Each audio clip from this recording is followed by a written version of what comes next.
There we go, Hangouts.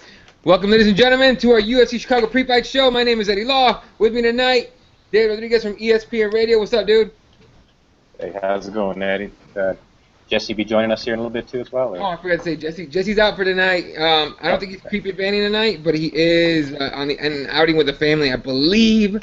So that the candy van, or the, what was it, the Pokemon Go or Pokestop van is not in service tonight, so he will not be joining us for any shows.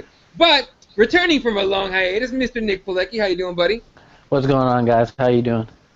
Good, man. Fucking ready to talk some MMA, ready to break down this fight tomorrow night. It's a low-key baller-ass fucking card, dude. Holly, former champ, Francis Ngannou, that giant, massive heavyweight who everyone's waiting to fucking test positive for some shit, but it hasn't somehow. Fucking Shevchenko, who's a killer striker. We're trying. I'm wondering if she's gonna try to take Holly Holm down, which I don't know why you would, but maybe she will try anyway. And just a lot of, actually quite a few names in this card, and it's free on Fox. Why the fuck not, right? But first, let's start out with a few, I guess, MMA news things, and not really news, but a couple things. Of course, John Jones is just a thing to talk about these days, of course, with the two tests that he tested positive for. First of all, his brother Arthur Jones, I believe, is a defensive end for the Colts. Maybe still, I'm not sure. Popped, actually suspended today for 4 games, the first 4 games of the season coming up because of PEDs. So now we got 2 Jones brothers that have done some shit, which leads me to say, God damn it, Chandler Jones, we just traded for your bitch ass. Do not fucking test positive for shit. All right, boy? He's on my Cardinals. I do not need Chandler Jones to fuck my shit up. We don't need 3 Jones brothers in trouble. We got 2. That's enough. Don't fuck my team up, Chandler. Damn it. That's my selfish little thing. All right, moving on to the next thing. The other thing, of course, is Malcolm sending out a cryptic-ish tweet. Just a happy face. Anyone that knows anything about Makikawa, the guy never smiles. He doesn't know how to smile. Never smiled in his life before, probably. Dude's always pissed off. And honestly, that's probably what makes him a really good manager, because he's just down to battle at all times. If you guys listen to the Chael Sonnen and You're Welcome podcast with Maki as a guest, you know why. So, Dave, what do you think about this thing, man? You saw the tweet. You actually told me about it, and I looked at it. I'm like, oh, shit. Like, everyone's speculating. Did they find something about John Jones? Maybe they found a supplement. What do you think it is? Yeah. It really it caught me right away. I seen it immediately, like as soon as it posted. I seen it like the second it posted. It seems like it's something where they possibly heard some good news back from where John Jones sent a tweet out referring to that they had sent some products, some supplements, which they were pretty sure believed to link to the estrogen blocker that he get test positive for. So I'm assuming it's something along the lines of that, but comes on the same day of Brother Jones, getting flagged and being suspended as well. So that's the ironic twist to it, of course. So, but then again, stuff been happening in threes. I mean, shit, we're still kind of waiting to see, what the outcome is with Brock, what the outcome is with John, and then I guess now, from what I know, I think Arthur's been out with an injury, and he missed like the entire year, most of the year last year, and now he's going to miss, a quarter of the season this year. So that's not good for him. And then again, it's just an overall bad look for just the Jones brothers. And like you said, Chandler, and I was going to tell you that earlier, that's part of your team. Definitely don't want to see that happen. And I'm noting to things happening in threes, so I don't want that to be the third thing happening. But yeah, really just really odd. And then to cap it off, we got Malky with the smiley face emoji, and like I said, that speaks, I guess, kind of for itself at this point now.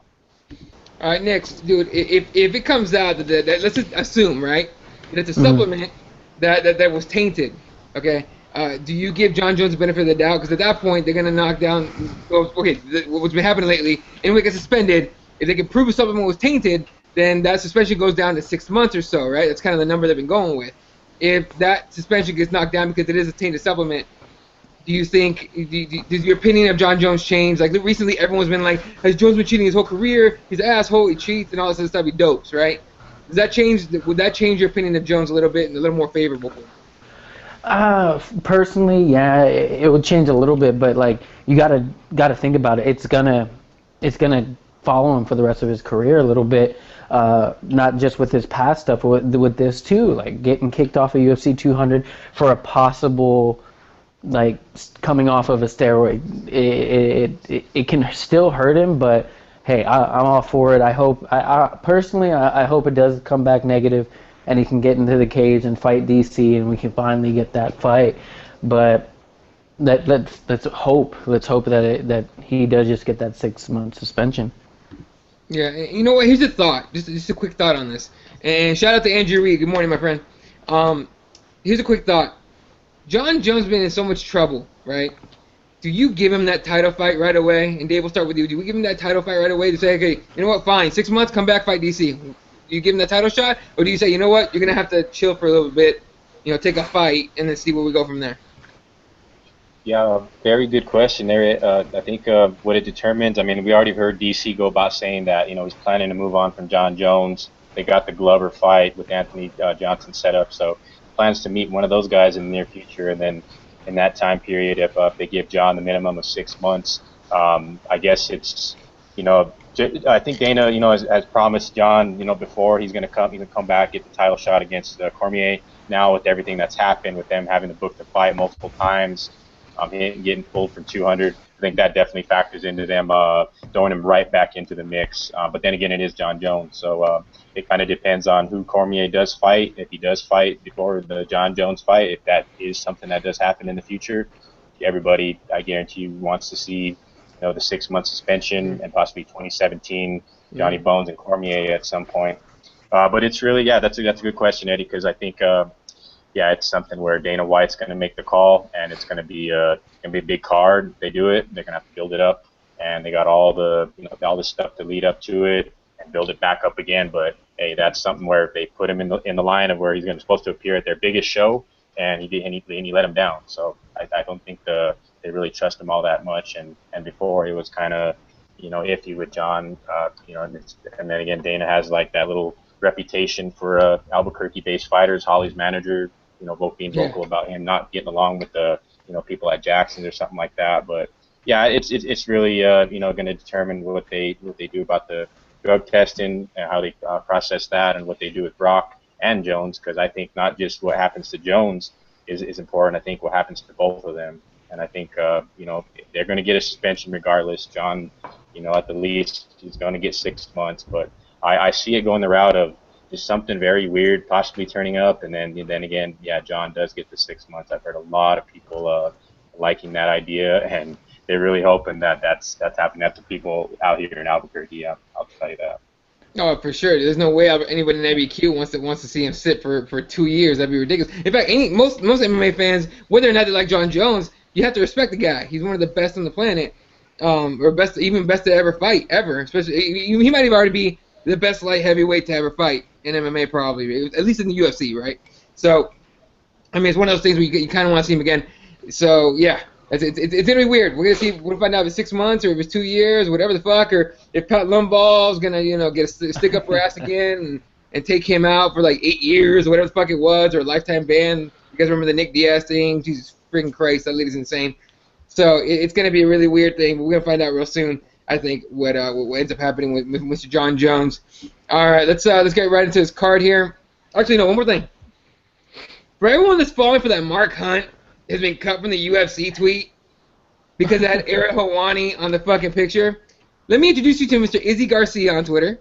A master troll. I've been following Izzy. We follow each other, but I've been following Izzy for a long time. He's one of the best trolls out there. I mean, one of the best. He got, what's his name? He's got a bunch of fighters with this one, the Mark Hunt one. A bunch of UFC fighters retweeted it, realized it was bullshit, and they were like, fuck, he got me. Like, Elias Theodoro was one of them for sure. So, it's fake. Mark Hunt has not been released in the UFC. Okay, Izzy's just that damn good at fucking with you. So chill the fuck out, all right, and relax. And 2, congratulations, Sam Alvey. Had a baby tonight, him and his lady. Congratulations. Happy for the Alvey family to get bigger. And health and happiness to you, my friend. All right, let's break down this card, ladies and gentlemen, with, of course, UFC Chicago going down tomorrow night. There was a tweet earlier from the Fight Pass account and Eric Winter, who's the head of Fight Pass, saying that the times have been changed. So this is the new time for the early prelims on UFC Fight Pass, 4:30 p.m. Eastern Time, 1:30 p.m. Pacific Time. So for those that are eating lunch, drag it out a little late, because at 1:30, it's a little after lunch for the West Coasters anyway. Get some food, sit down, watch some fights on Fight Pass. First fight of the night, we got Luis Enrique versus Dmitry Smolyakov. So we got a Russian against a Brazilian. If you guys remember, Enrique was the one that actually ate that uppercut from hell from Francis Ngannou, who's also on this card, who dropped, and we were wondering if he was alive or not. In fact, Francis Ngannou ignored Joe Rogan to go check on Enrique because he was like, hey, man, I think I killed the guy. Can you give me a second? Goes over, checks on him. Luckily, Enrique was okay, and Ngannou got the knockout win, of course. And now Enrique's back to take on the Russian, whose nickname is the Lifeguard, which I'm assuming he can swim. That's kind of all I get from that. So starting off here with Dave, man, who are you picking in this fight? Yeah, like you mentioned, Enrique has been in the octagon before, and not on the best of time or in the best of sights you could see in there. But he's in that heavyweight division. He fought Ngannou.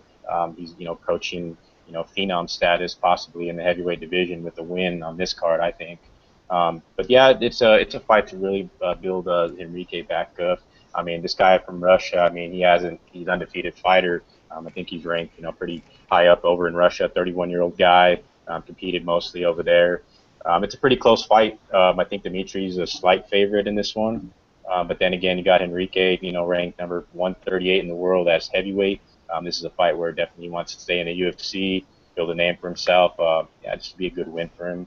But yeah, you got 86-14 for Dimitri in this one. So yeah, look for, I guess a lot of people are leaning toward this guy's possesses some hammers and look for a knockout possibly in this fight. I would say I'm leaning Enrique, but it's going to be no more than 1 or 2 rounds. It's going to be something where to kickstart the card off with a nice bang.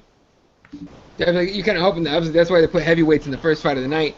But the thing about Dimitri, the dude is very well rounded. He's got a solid ground game. He's got submission wins all over his record. Mind you, not in the UFC, but still, for heavyweights, Nick, we rarely see heavyweights that have good ground games. The few that we've seen, Frank Mir, Roy Nelson, even though he hasn't used it very much, if at all, guys like that, Big Nog, but to see a guy like Dimitri coming into the UFC, you think that gives him the edge over Enrique in this fight, or is it just the first heavyweight to connect wins?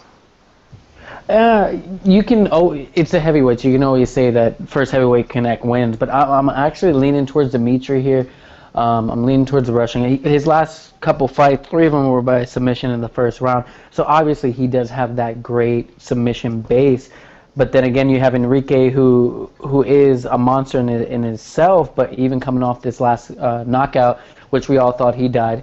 But I am slightly favoring Dimitri here. I think he's going to end up maybe taking a couple shots, taking it down, and getting the submission win, hopefully in the first round, because it's a heavyweight. They usually end in the first round. But I can see it being a very entertaining fight kicking off the Fight Pass card.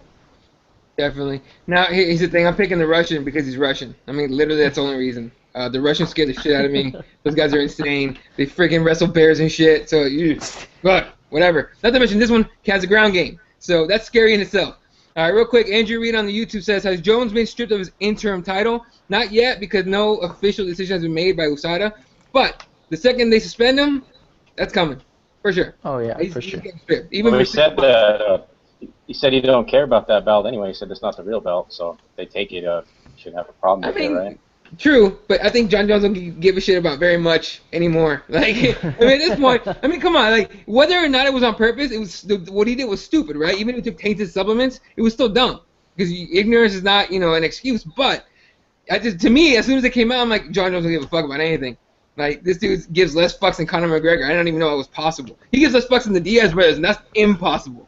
So it's just one of those things, man. But I don't think he's been stripped yet. And even if he was, just like Dave said, he wouldn't care. He don't care about that belt. He wants the real belt, the DC's belt. And I think it's gonna be a minute before he even gets a shot. I really don't think they're gonna give him a title shot right away.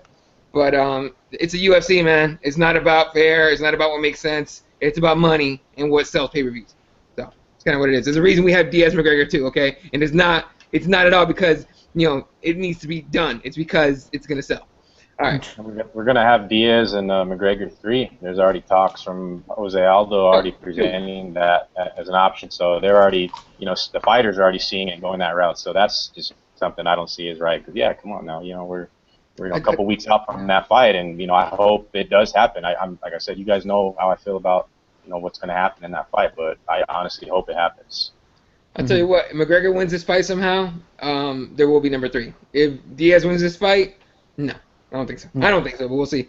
Mike Jarves on the on the YouTube says, not a bad debut for fine-ass Mackenzie Dern.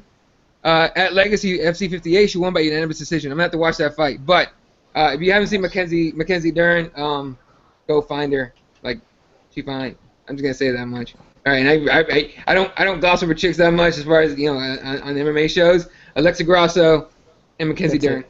That's kind of what it is. Alexa Grasso and Mackenzie Dern. They're my favorites. I would love to meet them. Anyway, moving on to actual fights that we're talking about. All right, next up on the early prelims on Fight Pass, Jim Ehlers, the Beast, taking on Jason the Kid Knight.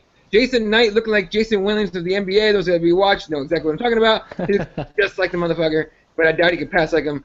So kicking off here, Jim Ehlers has had, I think, 3 fights in the UFC. Alan Omar he beat by split decision in his debut. Lost to Chess Skelly by TKO, I think, in the second round. And he had that weird accidental eye poke against Cole Miller, which I thought was weird. I don't know. I hate eye pokes. I hate eye pokes deciding fights, but you couldn't really blame. I think it was Cole Miller that got poked really bad. So it was an unfortunate thing to see. Meanwhile, Jason Knight, 13-2, coming out of Mississippi. This is his second fight in the UFC. His first fight was against Tatsuya Kawajiri, which he lost by decision in December of 2015. So it's relatively, look, one guy's pretty damn inexperienced in the UFC, and one that has 3 fights, but it's a win, loss, and a draw, or no contest. So it's a weird fight. Dave, what do you see in this one?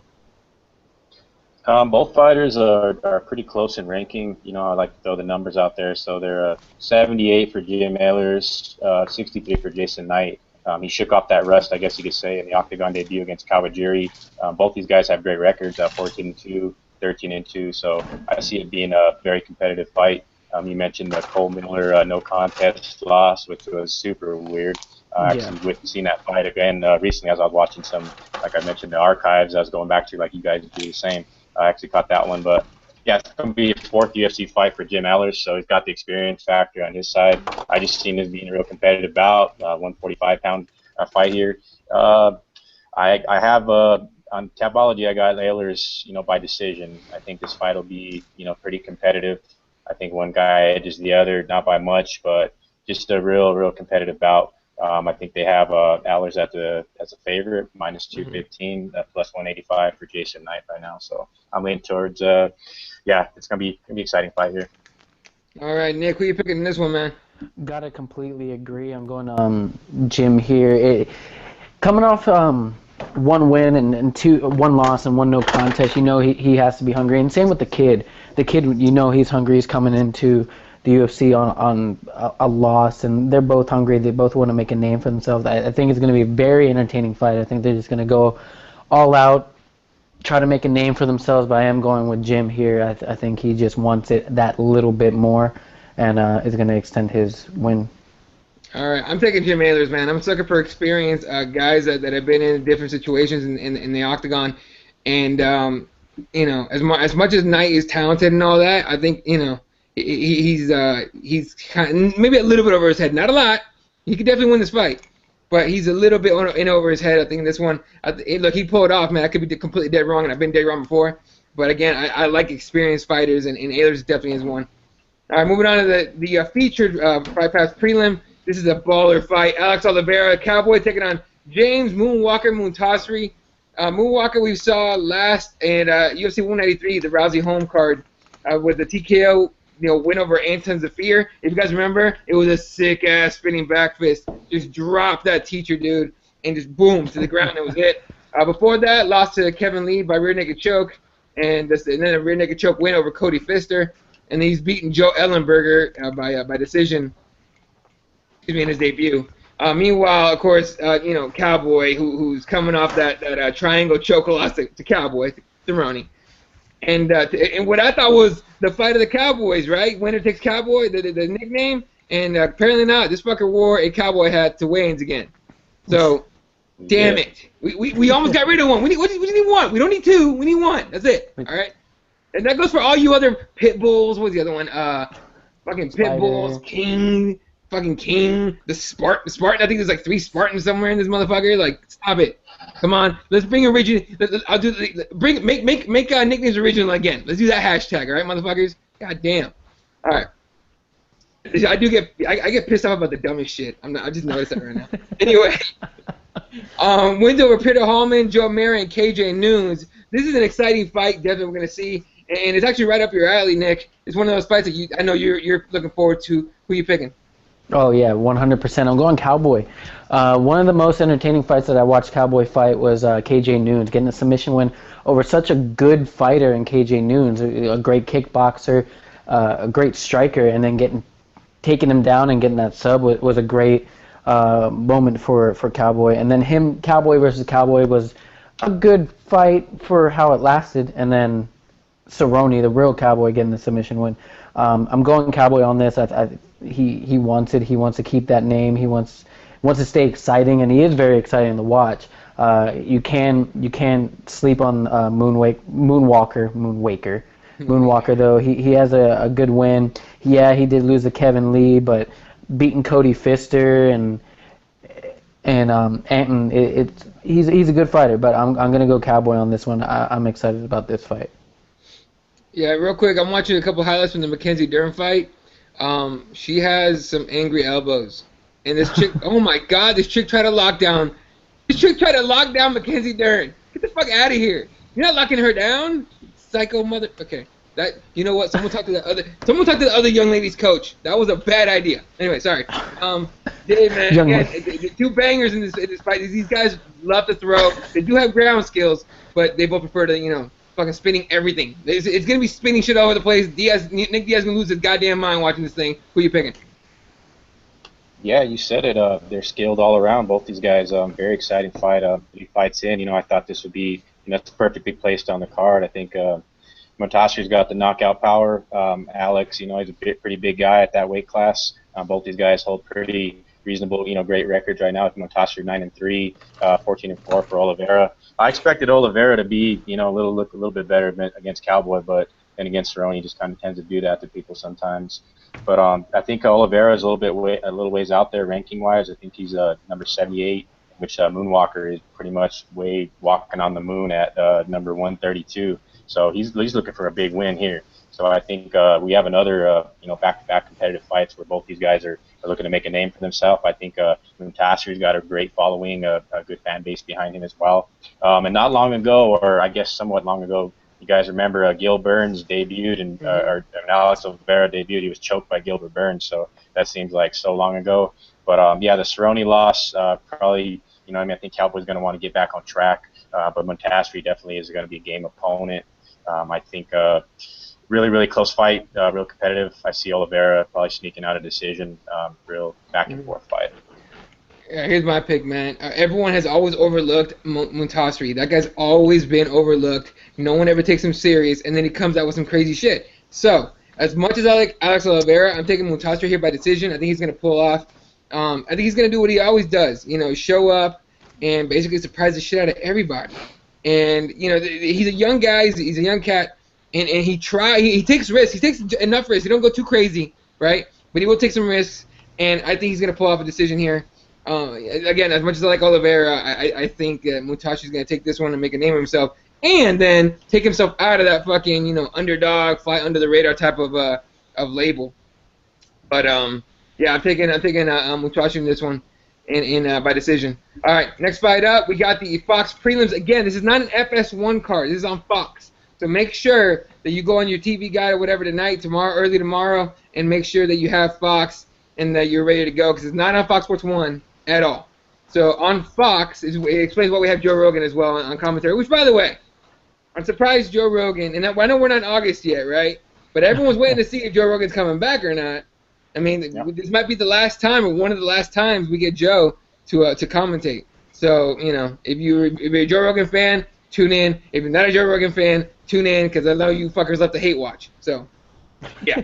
All right, first fight on the Fox prelims. We got Michel Prazeres, the tractor, out of Brazil, against J.C. Cottrell. The superstar is making his UFC debut against a killer. Cottrell is a submission guy. There's no way around it. He was riding a 6-fight win streak into the UFC. Now, I'm not sure if this is like a what do you call it, a replacement fight or late notice. I don't know if either one of you guys know. I wasn't paying attention to this cat, so I don't know if he is. I don't think it is. So. No? All right. But the one thing I will give him, I think he's the guy that has no regrets correctly spelled on his chest. right? Is that the guy? That's him. Okay, because if you guys have seen that meme, the other cat, this one dude, hillbilly motherfucker with no regrets. As soon as I saw no red, I'm like, oh shit, he fucked up too. And no, it's spelled correctly. So, props to you, Control, for sure. Meanwhile, Prazeres is 32 years old, out of Brazil. He's got a 4-inch, deficit in height. He's 4 inches shorter than Control, all right? And but he is a submission guy, and he's very durable. The problem with him, well, look, the fans aren't huge fans of him because he's a decision guy. He goes to decision a ridiculous amount. Last time won a split decision November last year at Fight Night 78 over Vladimir Lazaro. Before that, lost the decision to Kevin Lee. He has decision wins over Marbek Taisimov and Jesse Ronson. In the UFC, no finishes yet. We're waiting to see if this guy's going to show up. Dave, who's going to show up in this one? Who takes his win?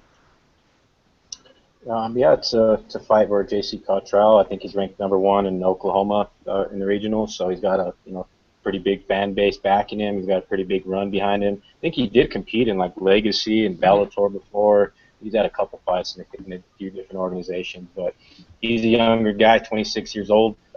Is it Trator or is it Tractor? Because I'm seeing Trator, and I think some people. I think it's Trator. Yeah, I think I said it wrong, but this isn't the first time I fucked things up. So go ahead. Yeah, both these guys. I mean, they got great records. So, like you said, the Prazeres is known to just kind of take people down, just decision them up, and kind of just work them over. So that's a fight. That's where this fight where he'll win this fight absolutely. Cottrell, on the other hand, is really he's pretty a skilled guy in all facets. I think he could probably hold his own on the ground as well. But I think he's coming in. It's all about that UFC debut jitters. We always talk about it whenever there's guys making their debut. So this is not an easy fight for him.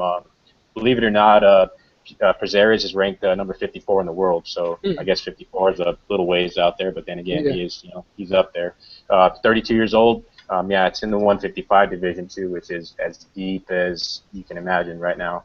So that way, this fight, I think I'm leaning Prazeres. I think it'll probably go to a decision and possibly a submission on his behalf. But tough fight for Cottrell to win. It'll be a nice upset. It'll be a nice win for him to debut. I think they have him as the underdog plus 195 right now, minus 225 for Prazeres as the favorite. All right, Nick, who you picking? I don't know. It's a tough fight, man, because you have Prazeres who is a submission expert, submission beast, and all his fights, a lot of his fights have been decision recently. It just seems like he can't get into his groove in the UFC. And then you have JC, who's coming in first time in the UFC, making his debut, and he wants to make a name for himself. And against a tough opponent, you have two submission guys. I think it's going to be a slugfest for the first round. Second round, someone's going to catch someone and get into a submission and end up winning the fight. I'm going with the underdog here. I've been picking underdogs this is my second underdog I'm picking. I think Caldwell can do it. It's his UFC debut. You want to make a name for yourself. It's a great person to try to make a name for yourself again. So if he can submit Prazeres, then that'd be great. So I'm going Caldwell on this one. All right. Look, I don't mind guys coming to the UFC. I do not like guys that come into the UFC against very experienced guys, decision or not, or decision guys or not. Prazeres, just like Dave said, we'll take you down, we'll keep you down, and do just enough to score points on you and not get stood up too much. He does get stood up though, so Cottrell has a chance. Here's the thing though, is UFC jitters are a real thing. It's a real thing, and it will fuck with the toughest person on the planet. No joke. All right, everybody that's fought in the octagon in the debut has talked about UFC jitters. It's a real thing. It will get Cottrell. Now, whether or not he can overcome it and get a win is very possible, right? It's happened before. But against a guy that knows how to take you down, knows how to control you on the ground, as good as Cottrell might be on the ground as well, I think this is basically almost like a gimme fight for Prazeres. Like, he's got more to lose in this one, right? His momentum is kind of garbage right now, and he needs to get his momentum going. Not say he's going to get a title shot in 155, but to at least get some real meaningful fights in the UFC. So I am going to take Prazeres here on this one and to get that win. All right, moving on here to the next fight. Oh, man, Jesus, this fight right here. This fight right here.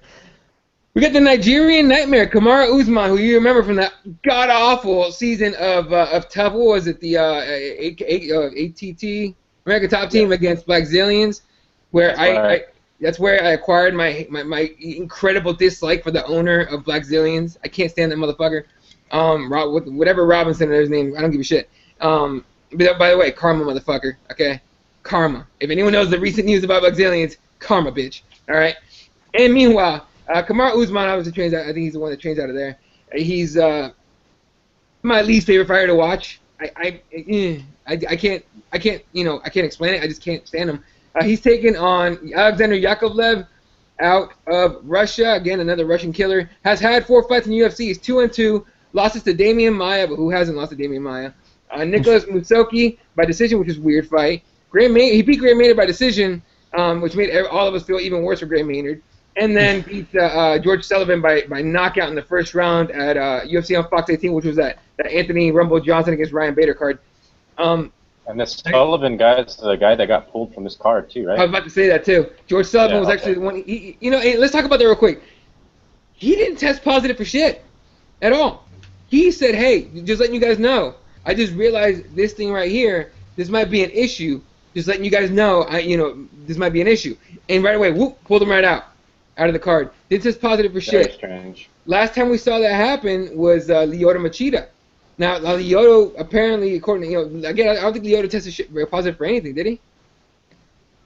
Because I don't remember for anything. Yeah, the Machida situation I'm not fully up on, but yeah, I think, you're right though, Eddie. He informed them of something, and I guess that's the standard protocol. I guess if there's some certain scenarios where they just, if they know about it and it's been confirmed on their end too as well, then they got to pull you.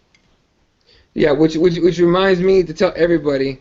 Do not fucking snitch on yourself. It's dumb as shit. Okay, look clearly. They pull you without even talking to you. They pull you without even testing positive.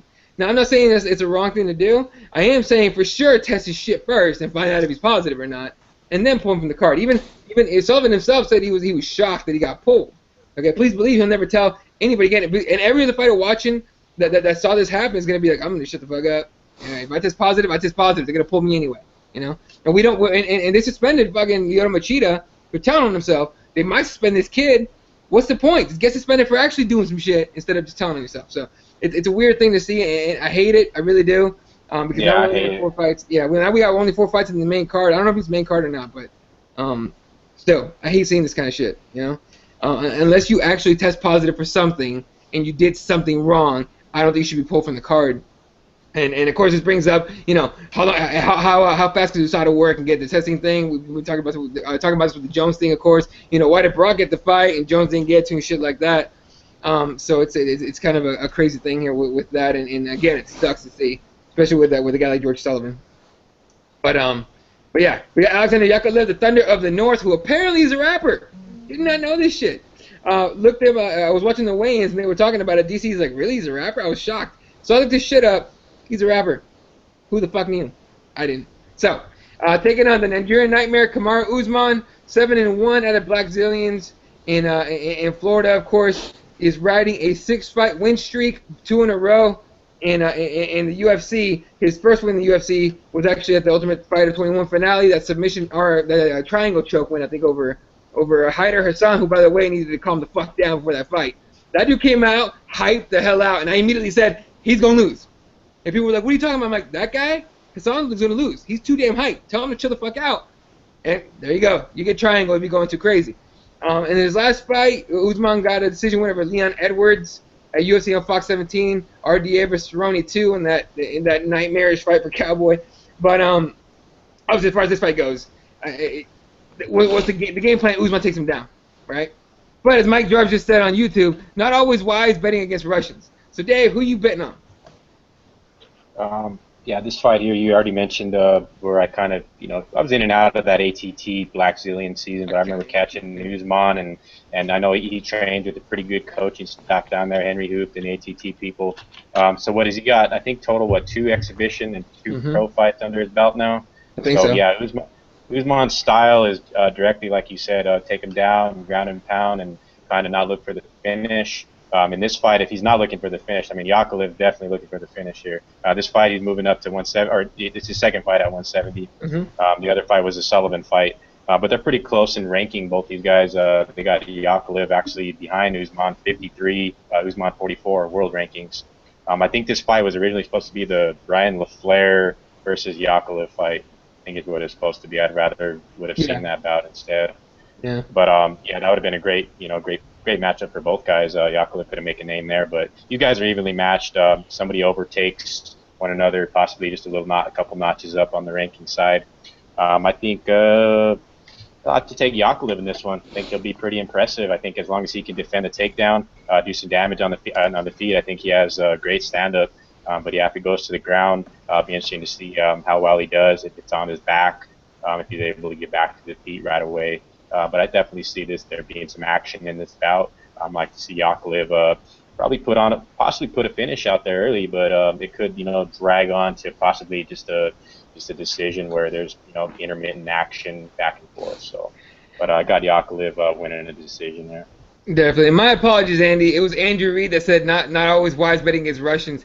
Andy goes, I'm Mike now, am I? I'm not that fucking ugly. Oh, you gotta love the dude he's doing when it's early as shit and he's tired. All right, Nick, who you picking this one, man?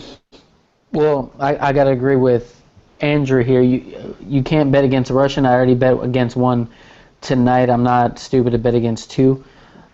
I'm going with the Russian on this one. If he can defend the takedown, like was already said, if he can defend the takedown, he can get the win.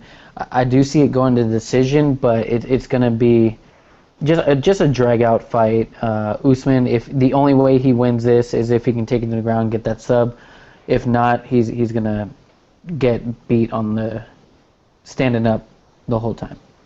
Yeah, definitely. And here's the thing about it, and look, I hate to do it, but I'm picking Usman. He's just gonna ground this dude and hump him to a decision win and bore the shit out of all this. So I mean, look again. He's on a short list of fighters that I can't watch. It's hard to watch. Like every time his name comes up, I'm like, fuck. Just no. Don't put him on any decent card. Put him on like the prelims of the shittiest card that I don't care about. Like for real. And I'll still watch it, but I'll care even less about it. Instead, now I'm annoyed that it's on fucking TV. I really am. So I'm picking Usman by bore the shit out of me. All right. Next fight up, we got and look, these next two guys are as weird as they come, honestly. If you just look at them, you're just like, what the fuck is going on here? This is not even real. Reality's weird in this motherfucker, right? Next fight up, number 11, featherweight, Darren Elkins, the damage. He looks like he's been damaged quite a goddamn bit. Against Pepe, Godofredo Pepe, who's a bad motherfucker. I'm a fan of this kid. I think he's got a bright-ass future. 29 years old, so he's kind of got to start his future like fucking now. But, still, very, very bright future in this kid. Very good on the ground. He's actually, I think, fought in the UFC quite a bit. He's lost to Ronnie Mariano Brazera in his debut by decision. And of course, we always talk about UFC jitters. He has losses to Sam Sicilian and Felipe Arantes before. He got on a 3-fight winning streak. He knocked out Noah Lahat with that flying knee that was baller as shit at Fight Night 38, that Shogun Henderson card, where Shogun's nose decided to get the fuck out of town. Then he beat Deshaun Johnson by triangle armbar, and Andre Fili by triangle choke, actually just pretty recently in March, actually March of last year. So, but Alfredo's a bad motherfucker, right? For real. But Darren Elkins, for as weird as he looks and is and acts and knows all that, sticks his chest out even though there's no chest to stick out.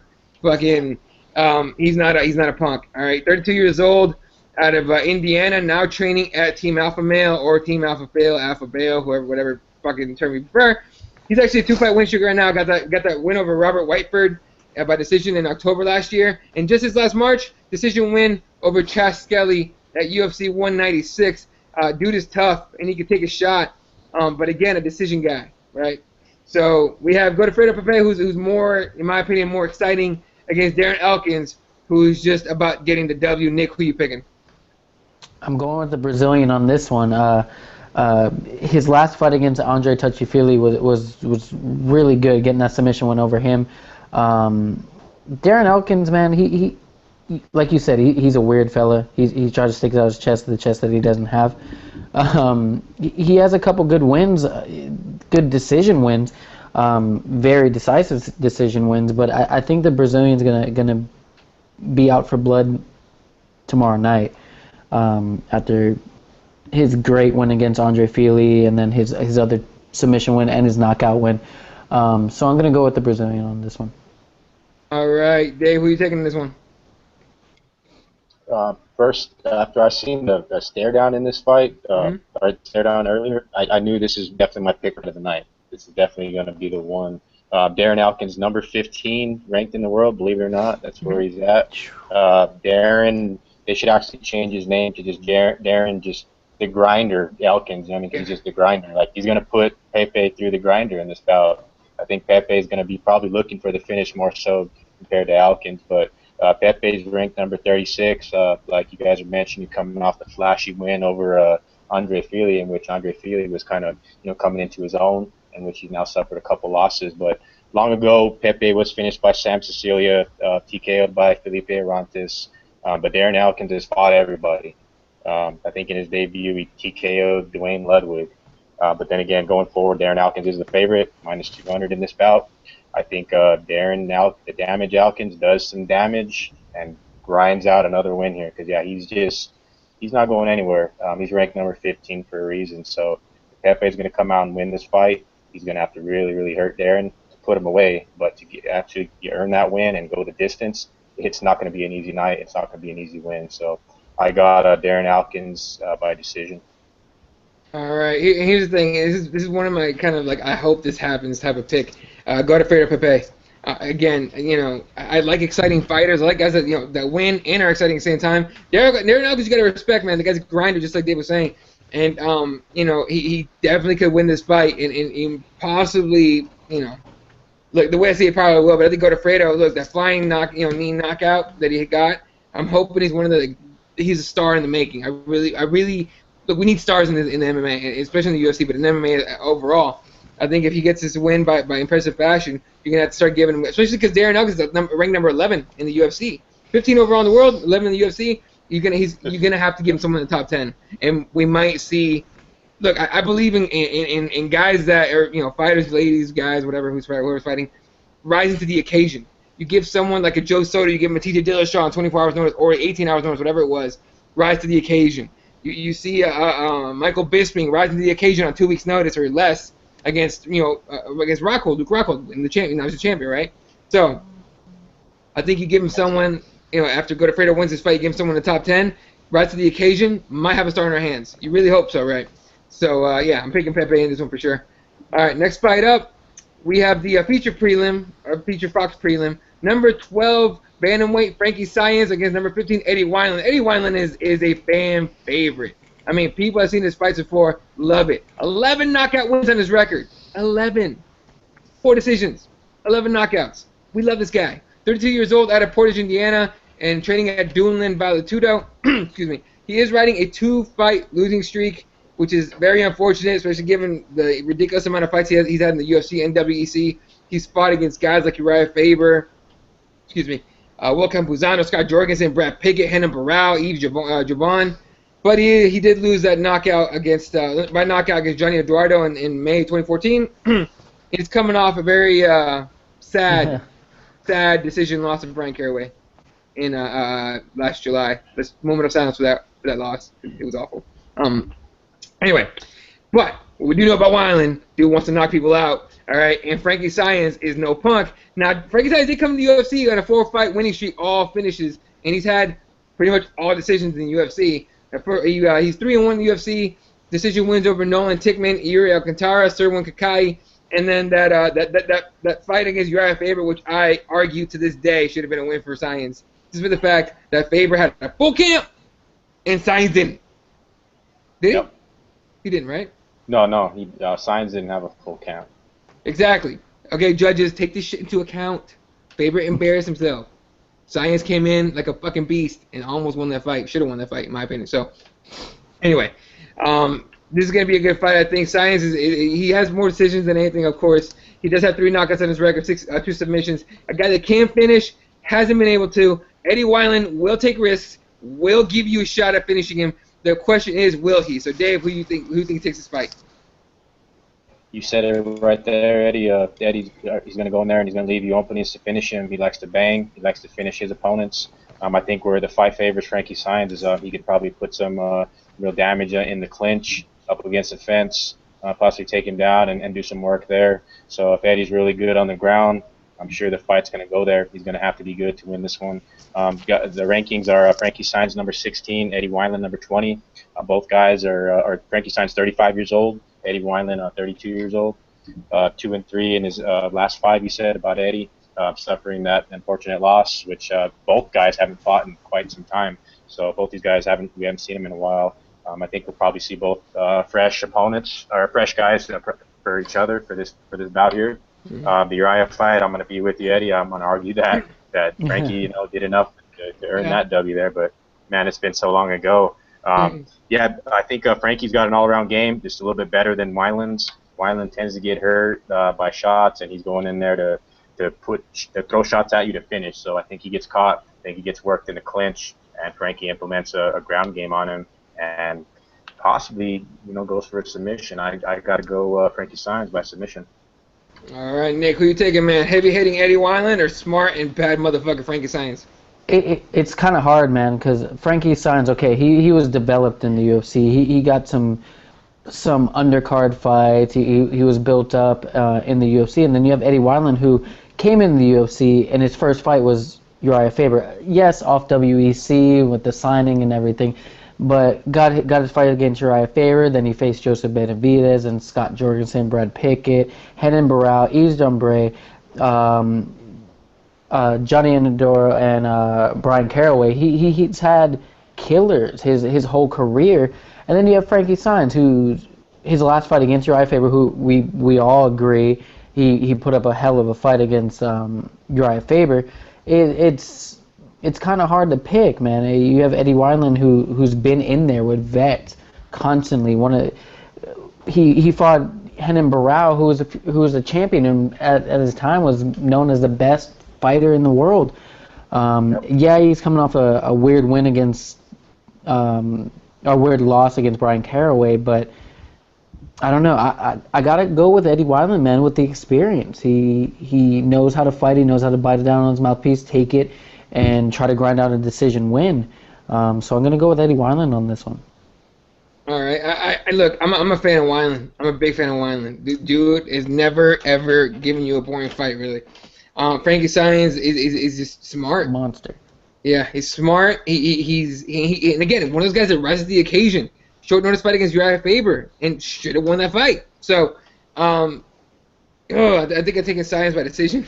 As much as I hate to say it, maybe a submission win because, like I said before, Eddie Wineland is a risk taker. He is almost like that old school. He's one of the last guys that you could consider like an old school type of fighter, right? Goes in there to just fucking knock somebody out. That's all he wants to do, and he will leave you some winnings. What's up? Frankie Saenz had no problem jumping right on Uriah's back, so I don't see him having a problem jumping right on Eddie as soon as the opportunity presents itself. And I think it gets to that point via the clinch and via the ground game. So I just kind of see it playing out that way, guys. Yeah, and it will present itself. So I think I'm gonna go Frankie Saenz by submission. Unless he gets caught, but I think Frankie Saenz is he's not stupid. He game plans, so he'll be ready. All right, moving on to the. By the way, this is part of the. I forgot to say, this is part of the main card. So Wineland Frankie Saenz is the first fight. I'm sorry, that's a fucking feature prelim. I'm ahead of myself now. All right, kicking off the Fox main card on Fox. The ladies bring it. The strawweight ladies. That main card starts at 8 p.m. Eastern, 5 p.m. Pacific time. Kicking off with Felice Lil Bulldog Herrig. I didn't even know she had a nickname until right now. And taking on Kaylin Curran, who I'm actually a fan of. So let's talk about Miss Curran here. Of course, Miss Curran is one of the cuter girls in the division, to be honest with you. But you got to think about it this way. Both the women's bantamweight and men's strawweight, more strawweight than bantamweight, of course. Very, very young, very, very new division, right? So you're going to get these weird records. I mean, Curran is 4-2 in MMA as a professional, right? As far as Sherdog goes. Actually, I think Sherdog's fucking up. Hold up. She's 4-2, my bad. Now I can't read. Anyway, so she started off her UFC debut against Paige Van Zandt, loses that by TKO in the third round, which, if you guys remember, was a great brawl. It was just a brawl fight, and it made you super excited to see the strawweights, but it also kicked off Paige Van Zandt's hype train, which is incredibly derailed by the badass Doug Rose, who I'm a huge fan of as well. So, but finally getting that rear naked choke win over Emily Kagan. You guys saw Kaylin Curran in tears in the octagon, finally getting that UFC win was about to get a third straight loss in the UFC and more than likely get handed her papers out or just be, demoted to the first fight on Fight Pass, which honestly no fighter wants. So she, in tears, emotional. She's a very, very tough chick. Has a ground game, and her hands are good, but they're not knockout material. Not a lot of strawweights are. And she's taken on a veteran of the sport. There's no way around it. All right, you could almost say Felice Herrig is one of the pioneers in women's MMA, especially at that weight. And I know Nick's laughing, but because he knows. But Felice Herrig 10-6. Honestly, at this point, better known for American Ninja Warrior and being best friends with Carlos Esparza. That's kind of all anyone talks about these days as far as she goes. But him in the UFC, she's 1-1. Had that armbar finish over Lisa Ellis, which again, who doesn't beat Lisa Ellis? And had that loss to Paige Van Zandt by decision at Machida vs. Rockhold in April of 2015. She's taken a whole year off, a little more than a year off of fighting. And again, like I said, she did American Ninja Warrior. I don't know how she did. I didn't watch it. In Invicta and in Bellator, she fought names like Tisha Torres, Heather Clark, Patricia Vidonic, Andrea Miller, Amanda Lavoie. So again, a veteran of the sport. Now, she's kind of not a weird person. She's kind of a weird fighter. But starting here with Dave, man, who are you picking? Yeah, like you mentioned it.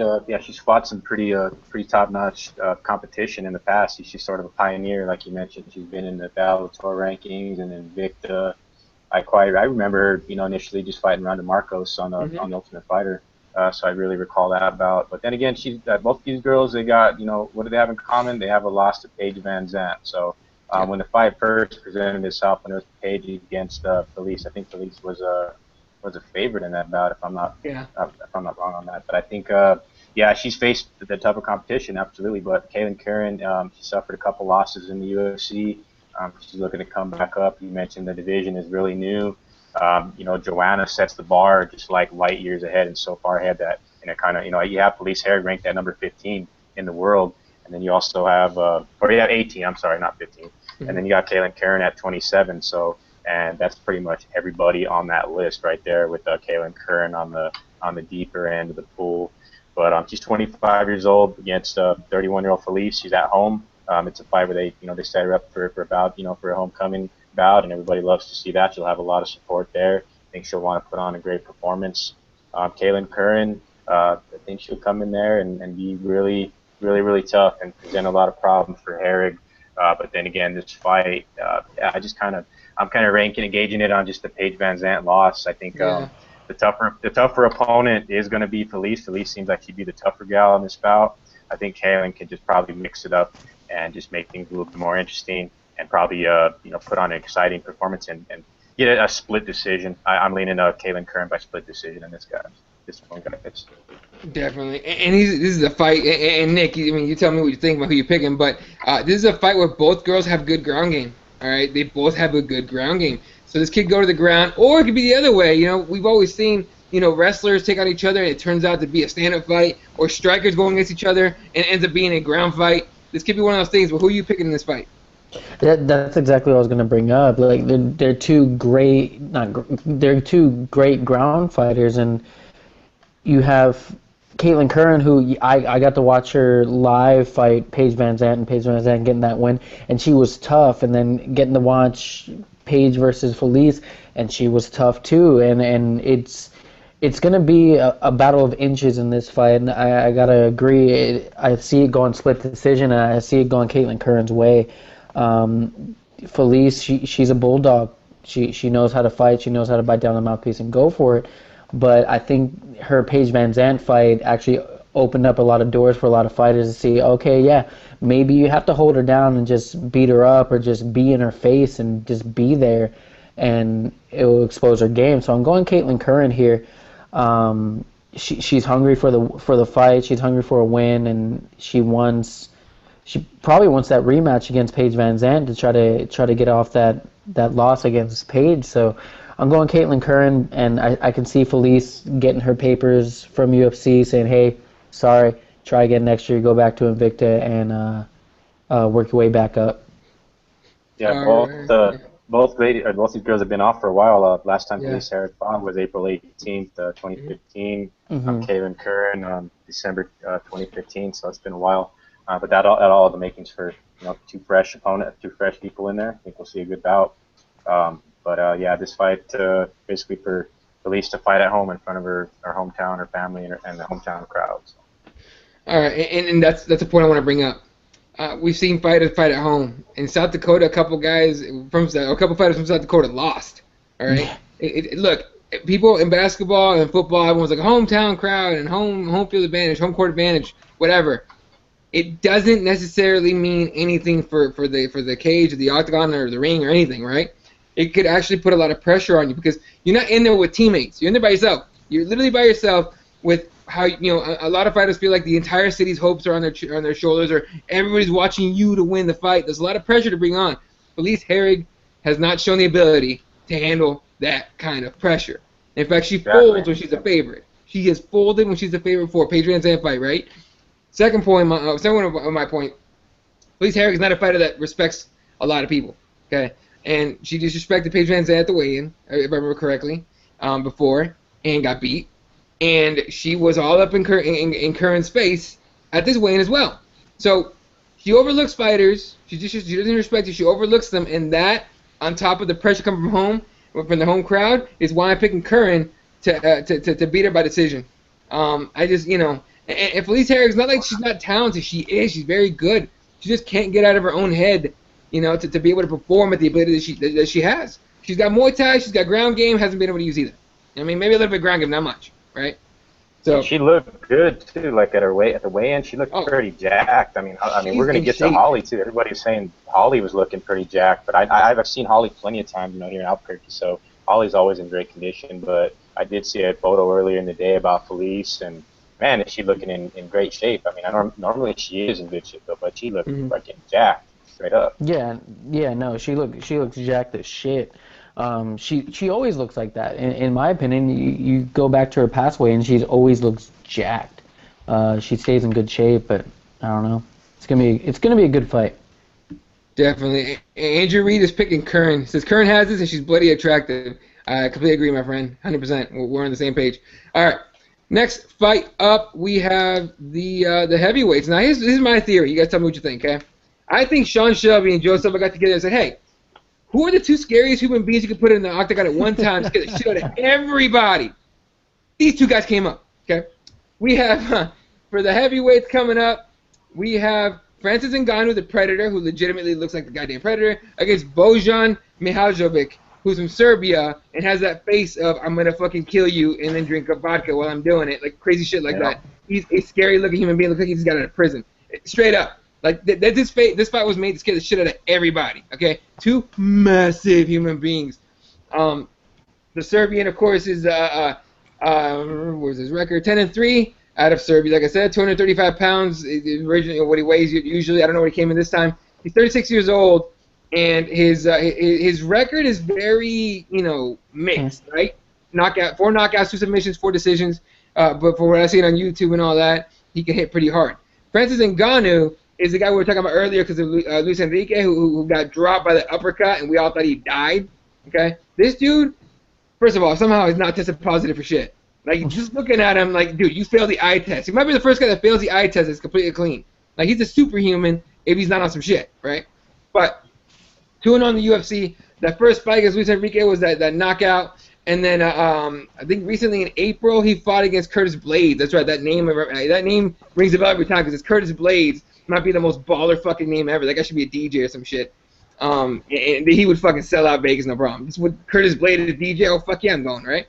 But that was a TKO. I think it was a doctor stoppage, and Ngannou fucked him up in that fight.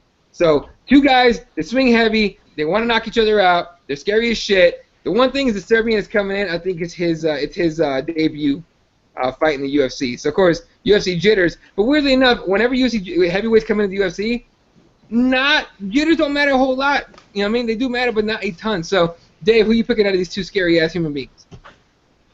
Yeah, man, you made it quite clear right off the back, man. I mean, Francis Ngannou, when he stood next to Bojan at the weigh-ins, I mean, he dwarfed him in size, even though Bojan is a pretty massive guy himself. He's ranked number 7 in the Balkans, so just kind of imagine what kind of competition he's facing out there. So 10-3, from what I know, the guy hasn't lost in like 10 years, but doesn't compete all that often. But 36 years old, making his debut in the UFC. There's a couple of these guys that have been popping in on under the radar, low key cards where they're big Russian guys. I think we had one 2 weeks ago or a couple weeks ago. There's a couple of them now. But Francis Ngannou, let's get to that guy. I mean, yeah, the Predator, like you said, he looks just like the Predator. From what I know, too, the guy was homeless at some point. He's from Cameroon. He fights out of France. I believe, with a couple wins, you've got to get through Bojan, obviously, but with a couple wins, he presents himself as, a top-notch guy creeping up in the heavyweight ranking, which is a rare thing, in which he does have that win over Curtis Blades, which Curtis Blades had a lot of hype behind him, too, in which they kind of canceled one of them out in that bout. But they got Ngannou ranked at number 32 world right now. I think he's just the guy to beat. I mean, shit, if this Bojan Milosevic is going in there, like you say, he looks like a guy fresh out of Black Dolphin prison in Russia. So, but then again, the winner, it's going to present a heavyweight prospect, which is Ngannou. I think he runs through him. I think he train wrecks Bojan. The guy hasn't lost in 10 years, but like you said, I think Sean Shelby had his hands all over this card. This is totally him. And like you said, two just devastating guys go in there and just put out some violence, closer to the main event. But Ngannou is just, he's got this definite size advantage. He's got power in his hands. He'll put you out. This Bojan guy, I think, could probably pack some power as well and some sleeper power on his end. But for him to put Ngannou out, that's a hell of a statement. I don't see him putting him out. If he does win the fight, oddly, it'll be by a weird decision somehow, just some way it ends up a decision, but definitely don't see it really going that way. I think Ngannou puts him away under 2 rounds in devastating fashion as well, too. Yeah, look, this could be the UFC trying to build a star. So, Nick, do we get a star out of this fight, or do we get to see a guy's hype get just drilled to the ground? I think we get a star out of this fight. Ngannou, he monster. We have 2 world beaters here. 2 guys can knock it out or finish the fight in 1 punch. But Ngannou, I think he wants it more. His last fight against Curtis Blades was just goddamn. He's monstrous. So I don't know. This Russian, he's coming in the UFC on his debut. We have no idea what to expect. He could just drop Ngannou, and we'll be just on his bandwagon 100% for the heavyweight division, saying he's a prospect later on. But I think Ngannou, it's his time. He's, in my opinion, he's the Czech Congo that we wanted, that we legit wanted, and it's going to be great. So I'm going Ngannou with this fight. And to add to this too, guys, this fight was originally booked for UFC Fight Night 86, the Dos Santos Rothwell. So this is the fight actually happening now, in which it was Curtis Blades before. So that's another thing to add to it. Definitely. Andrew Reed's taking the Predator on this one as well, and I am too. Look, he's scary as fuck. Like, I mean, look, you mentioned he was homeless. Can you imagine that guy coming up to you in a corner somewhere in a city and he goes, can I have a couple bucks? You probably give him your goddamn wallet. You'd be so scared. I mean, it's fucking insane. But in a serious note, Ngannou just hits like a Mack truck. And Luis Enrique was able to take him down, and I'm sure the Serbian could take him down, but he was able to always get back up. He was, weirdly enough, he's pretty good at making adjustments to the second round, and he was able to stay on his feet and land the uppercut to win the fight. So I'm taking Predator here for 2 reasons. 1, the ability to make adjustments, and 2, the hope that we finally get a star in the heavyweight division, not named the usual guys, especially Brooklyn. Okay, so. And he's I was mentioning earlier to Andrew Lawrence too. I was mentioning, I said he's just on a collision course with Roy Nelson with a big win. That he is. So I got much love for Roy. He's one of my favorites, but right now where he stands, he's holding guard at the gates of heavyweight. So Francis Ngannou is making his trek up the mountain, and Roy's waiting for him. So definitely. All right, we're up to the co-main event of the evening. An insane fight in the lightweight division.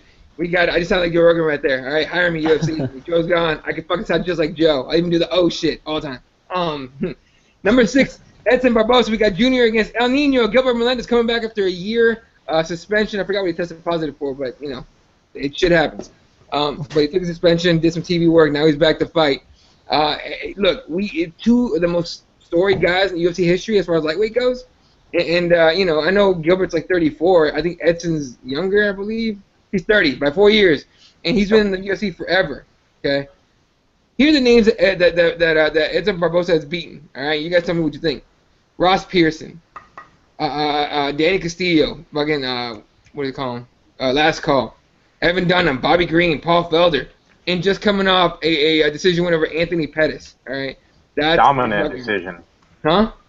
Dominant decision over Anthony Super Pettis. dominant, super dominant. We haven't seen Pettis get that dominated since actually the RDA fight. He got super fucked in that one. But he's taken on a legit legend in the sport, Gilbert Melendez, out of the scrap pack in San Francisco. Of course, you guys know all about Gilbert. Hangs with the Diaz brothers, Jake Shields, Chris Avila, all those guys. They always work together. They're a team. They're all boys. So he's not a Diaz, but he sure as hell has the courage and he fights like one. They just talk shit like him, which is weird. But regardless, Gilbert Melendez, I mean, he's been champion in other organizations. He's beaten Diego Sanchez. That actually we were talking about before the show even started. I was actually watching Melendez Sanchez in that fight in UFC 166, Velasquez versus Dos Santos 3 in Houston, I think it was, back in 2013. That fight was insane. He's beaten Josh Thompson, Jorge Masvidal, Shinya Aoki, Josh Thompson. Regardless, his Clay Guida. His resume is ridiculous, just maybe more ridiculous than Edson Barbosa. We have a collision course here with two guys who don't mind standing and throwing hands the entire time. You saw Melendez Sanchez. Go Nick here first. Who are you picking? There's going to be no fucks given in this fight. I know who Eddie. I already know who you're going for. Right. You're probably going to hate me for this, but I'm going Barbosa. His performance against Anthony Pettis was great. I think he found finally his key of what he needs to do to win fights. Yes, he has those kicks. He has those flashy kicks that are great. Hey, he hits them, you're going down. But I think he figured out once he doesn't land those kicks this second or third time, he's just going to pick you apart and win the fight. And that's what I saw out of the Anthony Diaz fight. But then again, you have Gilbert Melendez, who had a great fight, like you said, against Diego Sanchez. A good fight against Anthony Pettis, but then ended up getting submitted in the second round. And then that Eddie Alvarez fight, which blew my mind. Great fight. He lost to the current champ right now, but it wasn't a great fight. So you can't count out Gilbert Melendez right now. But I'm going Edson Barbosa. I think he just, in that Anthony Pettis fight, he showed what he got. He showed that he knows how to keep his range, pick you apart, and decisively win a fight. So I'm going Edson Barbosa on this one. I like the guy. I really hope that he can slowly work his way up the rankings, but it is a tough fight against Gilbert Melendez. Definitely, it's a super tough fight. Dave, who are you picking this one, man? Yeah, there's a lot of great stuff on both guys' resumes. Like you mentioned, Eddie, fantastic competition, top-notch guys. Edson Barbosa trains with the current champion, Eddie Alvarez, right now. So Barbosa being 3-2 in his last five, I mean, Barbosa earned a lot of respect for me when he fought Tony Ferguson, because that fight he was really laying it to Ferguson. If you really go back and watch it, really damn close fight. So anybody lesser of an opponent would have been completely out on both sides. So props to Edson in that performance, and then he came back, bounced back with a huge win over former champ Pettis, in which he completely dominated him. Gil, on the other hand, though, I'm very happy to see Gil back. The unfortunate setback for the I know he denied, knowingly taking PEDs or what it was. I don't know actually the supplement it was that he flagged for, but I know he's one of those guys where he opened his own business. His wife also does fight. He does compete in Bellator and kickboxing. So Gilbert's got that fighting mentality, that fighting family. He's constantly training. I don't think he probably took much days off in that year suspension. Constantly helping Nate Diaz in the gym and doing such things like that. He's 34 years old though. You got to remember, he's got a lot of miles. Gilbert's fought everybody. He's fought like we mentioned, just a resume where Edson Barbosa is creeping up right there. But with that year layoff, where the numbers are very interesting, you got Edson Barbosa at number 5, Gilbert Melendez number 21. Last time he fought, Gilbert, those numbers were kind of flip-flop. Gil's a hard guy to finish. You aren't going to finish this guy. The scrap packs in Chi-Town, Eddie. So look for some action. You know, I mean, I think this fight's going to be action-packed. I think Barboza is really going to make it interesting in the first round. It's going to be hard for Gil to take Barboza down. Barboza does possess that ninja takedown defense, but Barboza I see throwing lots of volume this one. I know Gil's a game guy. He's willing to fight anybody in any style. He's seen it all. I just see this being a real fantastic co-main. They're meeting up at a good time. Unfortunately, Gil's coming off the long layoff, so I do want to favor Edson just for that. But then again, Gil, he's throwing himself right back in the mix and trying to get himself right back in the title conversation. And a win over Edson Barboza does that, even at his age at 34. So, yeah, exciting co-main. Look for possibly a contender, you know, the #1 contender slot for Barboza if he does win the fight. So, lots riding on this bout. Exciting stuff. Looking forward to it. All right. Now, this might shock you. All right, so prepare yourselves. I'm just fucking with you. I'm taking Gilbert Melendez. God damn it. Why would I go against my boy? All right. Gilbert Melendez is as scrappy as they come when he needs to be, and as smart as shit when he but he basically all the other time, right? The fight against Anthony Pettis, you know, yeah, he got caught. That makes sense. Yeah, Eddie Alvarez. I think who finished him? Eddie Alvarez and Pettis, or one of them, right? Yeah, that's it. Yeah. Those are the only ones, and then the Pettis one was the only time he's been finished by submission. Yeah, exactly. And he gave up props. And look, he owned the PEDs, and he didn't know what he took, but he's like, no, you know what, I'm taking my punishment. Whatever it is, I'm gonna take it. Because he knows ignorance is not an excuse. So he's not gonna go out like, yeah, hey, Milky, get me out of this shit, or anything like John Jones is doing. All right, so that's one thing. The other thing too is, again, he's fought everybody. Barboza has fought everybody too, but Barboza has, just like I said about Eddie Wineland, he does leave openings to get finished. And Gilbert's been very, very good at catching you, right? Like that fight against Diego Sanchez I was just watching before we started the show. Diego left himself open. It's just Diego's a goddamn zombie, so it's hard to fucking beat him, you know. And Gilbert knew that, and he went in there anyway, dropping. In fact, Gilbert got dropped in the third round, almost got choked out, and was able to defend himself. So, of course, I'm taking Gilbert Melendez, man. Scrap pack all day, motherfuckers. Hell yeah. Anyway, all right. And Andrew Reed's taking Barboza, but what does he know? Moving on to the next fight. We're up to the main event of the evening. Two striking ladies in the bantamweight division. Former champion. We have the preacher's daughter, Holly Holm, #2 ranked, against the #7 ranked Valentina Shevchenko. Look, we know look. The promos have it all over the place. They are strikers, right? The one thing is Shevchenko does have submissions on her record, so she's pretty well-rounded, but she's known more for her Muay Thai, right? So she has 2 fights in the UFC, got the split decision win over Sarah Kaufman in December last year, and she's coming off that honestly, that Amanda Nunes loss was weird to me because it bored the shit out of me. I didn't think Amanda Nunes deserved a title shot off of that, but we're talking about women's bantamweight. There's not a whole lot of depth. There's like 4 names you throw around: Rousey, Tate, Holm now, and you know everyone's Ngannou's like on the outside looking in, and all sorts of shit. So Shevchenko definitely has a shot to get a title shot off of this fight if it's impressive, which I hope it is. Now I'm not saying I'm picking Shevchenko, but I think it's going to be an exciting fight. Meanwhile, Holly Holm, of course, we know her as the former champion, just got finished by Miesha Tate. I have a massive amount of respect for Holly Holm for the fact that as a co-main, she went out punching. She went out, didn't bother tapping. She fucking was throwing hands on the ground as she went out.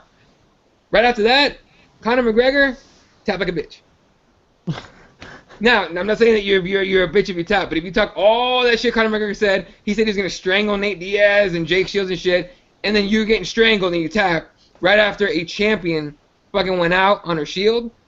Kind of a bitch for talking all that shit. It's insane. Anyway, so we know their styles. Holm has, I think Holm's best weapon is her kicks. Shevchenko does have takedowns and everything. Holm has good takedown defense. It's going to be a crazy fight. Dave, this is your area, man. Holly Holm's in your town. Who you picking? Well, I guess I'm not picking. I'm picking Holly Holm, of course, guys. Yeah. Holly's. This is where Holly gets back into the mix in impressive fashion, or just in a real calculated decision, which I think the fight will go. I think it'll be very close. I think Valentina is going to be really, you know, you looked in her eye, that the stare downs alone, you know, you guys know how I talk about when I look at stare downs and I look at fighters walking out. I know I got a good read at the stare down earlier. Valentina and Holly are going to go at it tomorrow night. I think Holly knows this is it. She's built for 5 rounds. That's the thing. I think Holly's going to be in there and then bring in, she's going to implement her game plan, no doubt about it. Shevchenko's going to counterpunch. I think off the Nunes fight, like you were mentioning, Eddie, I do agree with you. I don't think Nunes deserved the title shot, but the division's so slim that they did hand her that shot. Hey, she's a champion now. She demolished Misha. Congrats to her. But Shevchenko did hurt Nunes pretty bad. I think it was in the second round with an elbow. Put her down on the ground, implemented a pretty decent ground attack. I think that'll be a tougher task for her to do against Holly. She's really going to have to pick her spots to strike, and then that's just not a good thing to try to rush in there and rush Holly home for any good reason. You know what happens there. But I think if she does do some damage, she's able to clip Holly, put her on her back, and do some groundwork. That's probably ideally the game plan on her end. She possesses some great kicks. I think her sister that she trains with constantly, or just for her entire career, she's a Muay Thai champion. I think she mimics Holly Holm in practice. She's about the same size. So that's on the Shevchenko side. But when it comes to Holly Holm, I know Holly's been putting in a lot of work with Gracie Barra Jiu-Jitsu, Roberto Alcantar, guy who's training with John Jones. Holly is a white belt. I mean, she's actually going to be pursuing, a lot more gi jiu-jitsu going forward, because at Jackson it's kind of just no gi most of the time, and she trains with killers over there all the time. But lots of groundwork. She is taller and possibly the stronger opponent. Holly's very strong, and she's just, if you guys were to see her in person as opposed to on TV, I always see Holly looking bigger in person than on TV. It's kind of vice versa. But Holly's out for revenge in this one, she said. It's the 2-loss thing factoring in for both women here. You can't have 2 losses in this division. I think Shevchenko knows that she can compete. She competed with the champion pretty closely. Holly knows, and Holly studied that fight, and she knows that Shevchenko was close to possibly squeaking out a decision on her end. So it's a tough, close bout. I think Holly implements her game, and we got a 5-round magnificent main event.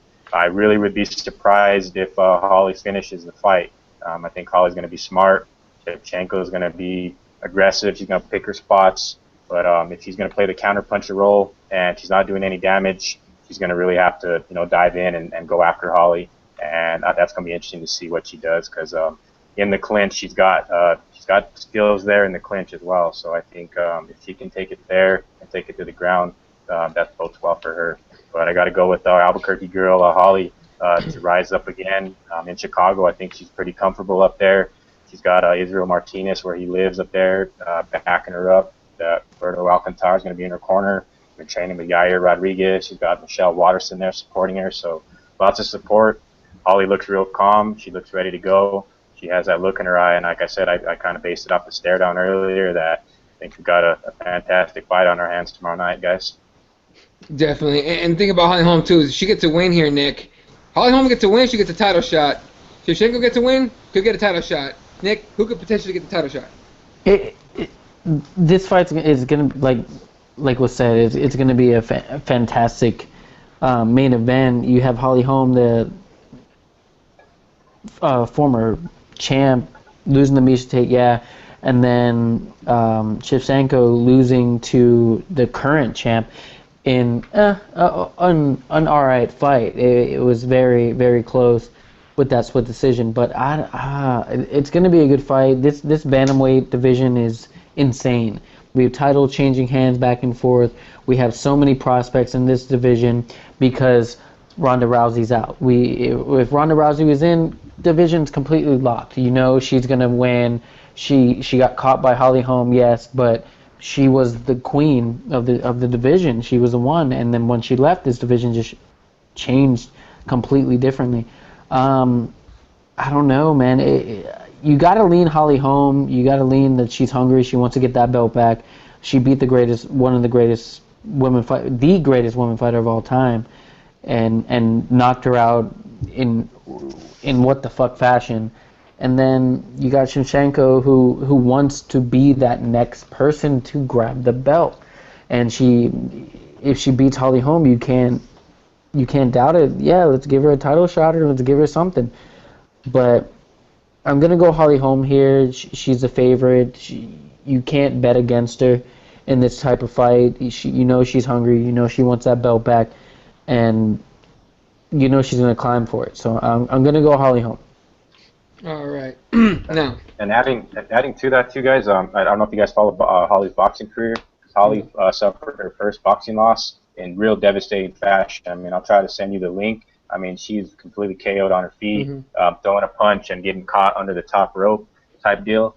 So she was really, defeated in a bad way. So she knows how to bounce back. Her initial fight, bouncing back, she reclaimed her title. So Holly's been shown to be resilient, and she's gonna come back and be impressive and be right back in the mix. So, but like Nick was saying, Valentina, if she does win, got to give her the shot. She's gonna she gets a win over Holly Holm. She's already fought the champion. Why not? Let's do the rematch, Nunez and Shevchenko. So, but that's a big if right now. Yeah, big if, right? Huge if. Big if. And real quick, Andrew Reed on YouTube says, "Shut up, Nick. Holly destroyed Ronda." We know Holly destroyed Ronda. I'm not fighting that. God damn it. Here's the thing. Oh, and also worth noting too, guys. I totally forgot to mention it. Jackson's. When I was down there and I seen Holly's training for this camp, I've seen Sarah Kaufman there too. So they did bring in Sarah Kaufman, who fought Shevchenko, to help her train for this bout. So. Yeah, there you go. Yeah. All right. And I gotta agree. I'm watching that Holly Holm TKO or knockout in boxing. She got caught up in the ropes, and she was out there. But ref kept it going. She gave her gave her another chance. Yeah. Exactly. I'm glad you mentioned that. That ref is one of the worst fucking refs you'll ever see. So yeah, Eddie, when you see it, it's ridiculous how that fight stayed going. Because she's basically KO'd 3 times on her feet. You can count them. Yeah, she's out at one point. She gets to the ropes, gets knocked out. Her arms hooked around the rope, and she's out. And the ref unhooks the ref basically, Eddie, he unhooks her arm from the rope as she's throwing a punch, and the ref goes over there and unhooks it from the rope and lets her go back in there and get knocked out again. What the fuck? All right, I'm going to watch this shit. All right, so here's my thing about Valentina Shevchenko is incredibly talented. All right, I still don't like the reason she beat. She lost that Nunez fight, and we all watched the fight. I thought Shevchenko was going to win that fight for sure. Nunez just had implemented a game plan and won in very fashion, but it was enough to give her a title shot, right? So, but Holly Holm is the one that knocked out the unstoppable Ronda Rousey. She literally derailed the second, possibly the biggest hype train in UFC history. If you compare it to Conor McGregor and Nate Diaz, choking at Conor McGregor, she derailed one of the biggest, if not the biggest, hype trains ever, right? You could also throw the Fedor losing to Verdum and Dan Henderson and all that, but I especially after the Ronda Rousey fight, I was one of the ones that said, okay, Holly Holm's gonna come in here and just take over this division. Her first two, 3 fights, whatever it was, were just, little point fights. And at first I thought, man, this is boring, right? But it was smart. She knows how to win. You can never, ever, ever count out the Jacksons camp either. They are smart about game planning. And they make their fighters stick to the game plan. You know what I mean? Yeah, and in boxing too, Eddie. In boxing, Holly's proven to just figure out a way to win and go to the decision a lot of times and secure the victory. She's known for that. Definitely. So, I like Holly in this fight. Taller, more athletic, in my opinion, more athletic, longer, and just smart. Now we haven't seen Shevchenko enough to see her go through make adjustments and make changes during the fight, literally mid round, like we've seen Holly. Holly's made changes mid round. You know what I mean? So hell, I was impressed as fuck when she took Ronda and with her own hands turned her and then threw that kick. That was to me impressive as fuck. Holly Holm is the loss to me should take. She was winning that fight. She got caught. You know what I mean? She made one of the worst mistakes in jiu-jitsu, which is fighting position over hands when someone has your back. Someone has your back, you immediately answer the phone. You fight hands immediately. You do not want to get choked out. All right? You fight the hands, you don't get choked, and you can work your way out of a position, right? Instead, she tried to shake her off, got her neck caught, and it was it. She got caught in that fight. Okay. Otherwise, we'd be talking about Holly Holm, fighting Amanda Nunes for the title this at UFC 200. So I take Holly Holm. I gotta take Holly Holm. I just do. I'm a fan of hers, of the way how smart she is, technical she is, and the fact that she turned Ronda right into that kick was goddamn awesome. All right. As much as Ronda was the unstoppable and all that. And look, bring Ronda back if you want to. Her striking is jack shit especially compared to Holly Holm. But it's jack shit. Okay. So if you want to do Ronda Holm Rousey again, go for it. I don't give a shit. She'll get knocked out again more than likely, I think. But Andrew Reed says, should be a brilliant fight. Valentina is so damn good, but I have to go for my girl Holly. So, and look, just like Dave was saying, you know, people were telling you that she looked amazing. Physically, she looks fit as this is the fittest I've ever seen her. Holly looked athletic. She looked happy. She looked like that cut didn't kill her too bad. She looked happy. She looked relaxed. But to me, just like you said during the stare down, you guys remember the Rousey Holmes stare down where Rousey, I don't know what the fuck happened, where Rousey lost her shit, started talking all this shit, and Holmes was just calm and one of those like look, bitch, I know what I'm gonna do to you. You know, I'm calm as fuck. I know what's going on here. All right, you can lose your mind if you want to. You know, and this one, they were both staring daggers to each other, but Holly Holm has that look of I'm gonna kill you and get a title shot out of this thing. So. I love that. That's why whenever they walk out tomorrow, you get a better read on it as well, because that's something I always look for. And when going back to Misha and Amanda, the minute I seen Misha walk out, I knew that title was changing hands, guys. I definitely. Oh yeah. That. Yeah. People don't think about that much. People look at you know, they look at look again. Professional athletics, professional sports is. What do they say, 90% mental, and the rest of it's physical? It's pretty true as far as sports goes, especially professional athletes. You lose your confidence, you're fucked. You come in rattled, you're fucked. Misha Tate walked into that arena looking scared, having doubts, and as we saw later, that weight cut apparently killed her. She just looked like she wasn't even in the arena, all right? And we knew right away, like, ooh, something's wrong here, all right? Usually she walks out to her walkout song, that awful Katy Perry song, and she's, like, singing to it, and she's focused and everything. She looked like she wasn't even in her own body at that point. So we've seen that before. Holly Holm does not have that look at all. She's stone-faced like Rocky walking into to fight Ivan Drago in Rocky IV. That kind of stone-face is what she's always done. And not so man. It's all business. Yeah, it's all business. She's not there to make friends. She doesn't hate anybody. You know, she's gonna handle business and shake your hand later because she's respectful like that. So. Oh yeah. All right. Looking ahead to the next, and again, this is obviously tomorrow night on Fox, not FS1. Kicks off on Fight Pass prelims, then goes to Fox the rest of the night. So if you have Fox, hey, all power to you. All right, easy. No, you have to pay for it. It's low key a pretty sick card. It could be one of the better free cards of the year, in my opinion, especially with the lineup they have there and the names on it. Looking ahead to the next few cards, July 30th, UFC 201, Lawler versus Woodley. Then August 6th, we get that a fight that I'm looking forward to a lot. Yair Rodriguez against Bruce Leroy. Alex Caceres is going to be a legit fight. All right, but my boy Yair is going to win that shit, all right? Don't fucking get it twisted. And then, of course, all going into UFC 202, Diaz versus McGregor on August 20th. So pretty legit cards coming up. That 201 doesn't look great. It's very underdogish, I guess. But we've always seen those underdog cards or those cards that look weak. Outperform the shit out of the expectation. So. Hey, you were Eddie. You're talking about Sam Alvey had a kid. You said earlier in the fight. Well, I think he's already got a fight book too. He's already back in the mix. I tweeted something out about it last night. I think he's right back on. Wasn't it like a short? Right. No, he just fought, didn't he? Yeah, he's right back on another card already. I think he's either on 202, I think, but he's right back in the mix. I'm trying to remember who his opponent is. Hey, look, man, you kid, you got bills to pay now, boy. Yeah, that's why when you mentioned that, I was like, okay, well, Sam's back in it, and then he's coming off a win, so he's looking to get a little win streak going, so that's good. Shit, I'll tell you right now, that dude's going to be looking for a bonus. He's like, hey, man, I got bills to pay, and I got a new mouth to feed, so shit. Diapers ain't cheap, Dana. Yeah. Diapers ain't cheap, motherfucker. Give me that bonus. All right. So anyway, that's going to do it for us tonight. Thank you guys for watching. You can follow Nick at NickXMicro. Hasn't changed the Nick B Drinking yet. We're waiting for that. If he ever does it. So and Dave, of course, at Dave's MMA Brief, and on ESPN Radio, of course. So thanks you guys for coming on, of course, and thanks everyone for watching. You can follow me at ELaw31 on Twitter, and at CrossBonesMMA, and at the MMA Advocates. But it's like a weird spelling. It's only got one A. If you can figure that out, I'm sure you can. But MMA fans, we're knuckleheads. What are you gonna do? All right, fellas. Everyone have a good night. Thanks for watching, and we'll catch you guys in the next one.